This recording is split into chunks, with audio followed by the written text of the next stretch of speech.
जिसे देखो वो इस समय अंजना ओम कश्यप दादी को क्रिटिसाइज करने में लगा है कि उन्होंने टीचरों के बारे में ऐसे कैसे कह दिया कि टीचर दो कौड़ी के हैं।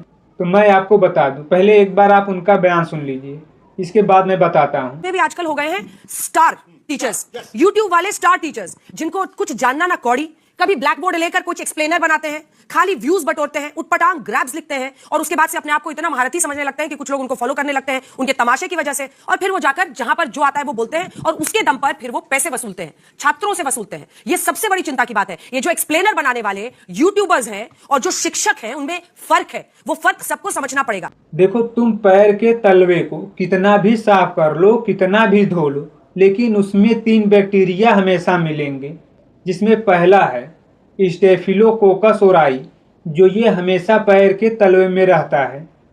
दूसरा टीनिया फंगस, ये भी हमेशा रहता है चाहे जितना धो। और तीसरा एचपीवी रहता है, इसे तुम चाहकर भी नहीं निकाल सकते हो, चाहे जिस प्रकार से धोकर देख लो।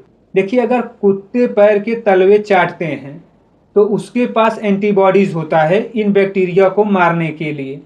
लेकिन अगर तुम समझो कि कोई इंसान किसी इंसान का तलवा चाटता है, चाहे वो मेरा ही तलवा क्यों ना चाटे, चाहे वो आपका ही तलवा क्यों ना चाटे, या फिर किसी नेता, सांसद, विधायक का ही तलवा क्यों चाटे, तो उनके पास इसका एंटीबॉडीज नहीं होता है, जिससे उनके अंदर ये बैक्टीरिया फैलने की पूरी तरह से संभावना होती है।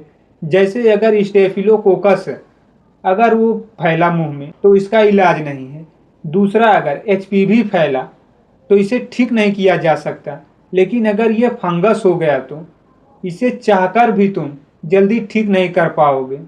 इसलिए मेरा ये राय है कि तुम किसके बारे में क्या सोचते हो, ये तुम्हारी शिक्षा पर निर्भर करता है।